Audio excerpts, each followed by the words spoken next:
الذین یوفون بعہد اللہ، اور جو اللہ کا عہد پورا کرتے ہیں، یعنی آخرت کا اچھا انجام انہی کے لیے جو اللہ تعالیٰ سے کیا ہوا وعدہ پورا کرتے ہیں اور اس کی ربوبیت کی گواہی دیتے ہیں اور اس کا حکم مانتے ہیں، تو اللہ تعالیٰ سے کیے ہوئے عہد اور معاہدوں کو توڑتے نہیں ہیں جو انہوں نے لوگوں کے ساتھ کیے ہوئے جو انہوں نے۔ اب جو عہد کا ذکر آیا ہے، جو تیسری چیز اس میں آئی ہے ان دونوں آیتوں کے اندر، پہلی چیز وہ لوگ کہ جو کچھ نبی پاک صلی اللہ علیہ وسلم کے اوپر نازل کیا گیا ہے وہ اس کے اوپر وہ جانتے ہیں کہ یہ حق ہے، اور دوسرا وہ بندہ جو کیا کہتا ہے، وہ کہتا نہیں یہ حق نہیں ہے، معاذ اللہ استغفر اللہ۔ اور پہلے والا بندہ اس پر ایمان بھی لاتا ہے، دوسرا اس پر ایمان نہیں لاتا۔ پہلے والا بندہ اس کے مطابق عمل بھی کرتا ہے مگر وہ اس کے مطابق عمل نہیں کرتا۔ تو حضرت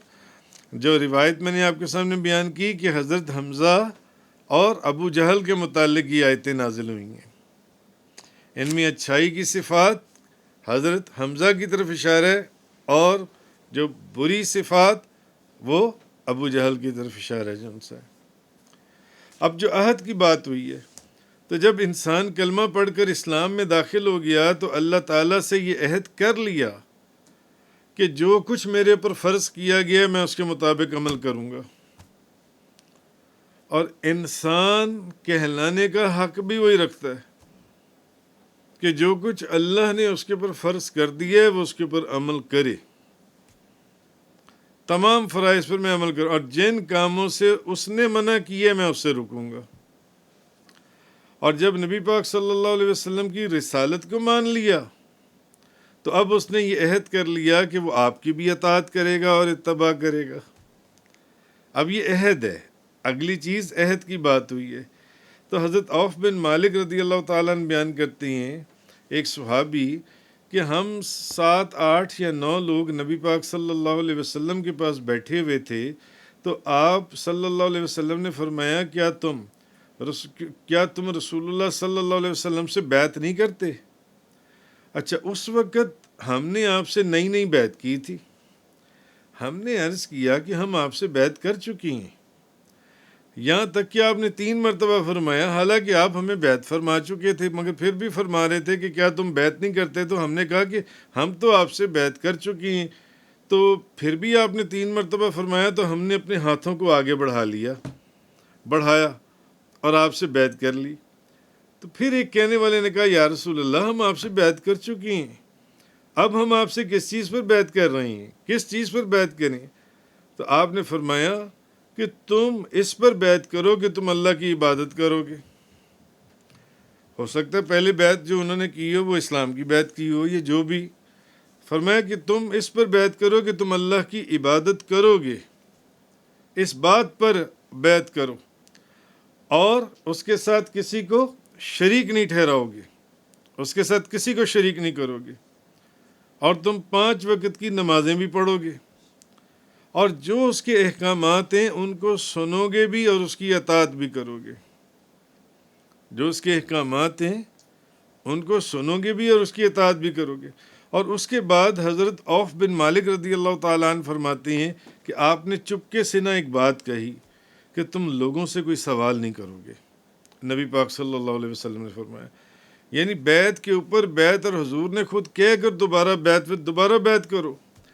کس بات پر یا رسول اللہ؟ اس بات پر کہ تم اللہ کی عبادت کرو گے،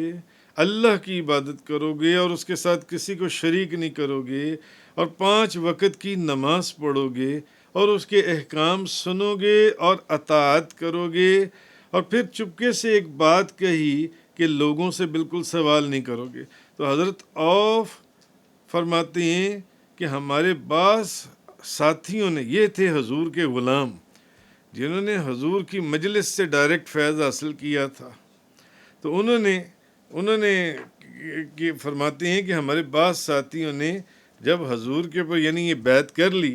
کہ ہم کسی سے سوال نہیں کریں گے، یعنی حضور نے جو کچھ فرمایا تھا اس کے اوپر ایسا عمل کیا کہ اگر کسی کا چابک نیچے گر جاتا تو وہ کسی سے اس چابک کو اٹھا کر دینے کا بھی سوال نہیں کیا کرتا تھا۔ یہ عہد تھا، یعنی عہد کی ایک انٹرپریٹیشن ہے۔ اسی طرح مسلم شریف کے اندر ایک حدیث میں ہے کہ نبی پاک صلی اللہ علیہ وسلم نے فرمایا سوال کرنا صرف 3 شخصوں میں سے ایک کے لیے جائز ہے۔ صرف 3 بندے جن کے لیے سوال کرنا جو ان سے ہے نا وہ جائز ہے، 3 بندے۔ ایک وہ شخص جو نیک کاموں میں خرچ کرنے کے لیے کسی سے قرض لے، 3 بندوں کو صرف سوال کرنے کی اجازت ہے، اس کے علاوہ کسی کو اجازت نہیں ہے۔ ایک وہ بندہ جو نیک کاموں میں خرچ کرنے کے لیے کسی سے قرض لے تو اس کے لیے سوال کرنا جائز ہے، حتیٰ کہ وہ قرض ادا کر دے اور پھر سوال کرنے سے رک جائے۔ اچھا، دوسرا وہ شخص جس پر کوئی ایسی آفت یا مصیبت آ جائے کہ اس کا تمام مال ضائع ہو جائے، اس کے لیے بھی سوال کرنا جائز ہے۔ ایک وہ بندہ جو نیک کام میں خرچ کرنے کے لیے کسی سے قرض لے، کسی سے قرض لیا، مدرسے میں مدرسہ بنا دیا، قرض لے کر قرض اپنے اوپر چڑھا لیا اور مدرسہ بنا دیا، جن سے اس بندے کو اجازت ہے، کسی سے سوال کر پیسے لے لیے، اس نے مدرسہ بنوا دیا جن سے، تو اس کے لیے سوال کرنا جائز ہے، حتیٰ کہ وہ قرض ادا کر دے، پھر سوال کرنے سے رک جائے۔ اور دوسرا وہ شخص جس پر ایسی آفت یا مصیبت آئے جس سے اس کا تمام مال ضائع ہو جائے، اس کے لیے بھی اتنا سوال کرنا جائز ہے جس سے اس کی صرف حاجت پوری ہو جائے۔ دوسرا وہ بندہ، ایک تو وہ بندہ جس نے نیکی کے کام کے اندر خرچ کرنے کے لیے کسی سے کوئی قرض اٹھایا، قرض دار ہو گیا، وہ سوال کر سکتا ہے۔ دوسرا وہ بندہ جس پر کوئی ایسی آفت یا مصیبت آ جائے کہ اس کا تمام مال ضائع ہو جائے، تو اس کو صرف اجازت ہے کہ وہ سوال کر سکتا ہے، کسی سے کچھ مانگ سکتا ہے، مگر صرف اتنا جتنا اس کی حاجت پوری ہو جائے۔ اور تیسرا وہ شخص جو فاقے سے ہو اور اس کی قوم کے 3 عقل مند آدمی یہ گواہی دیں کہ یہ فاقے سے ہے، اس کے لیے سوال کرنا جائز ہے جان سے۔ تو اس کے لیے اتنی مقدار کا، اس کے لیے بھی کہ صرف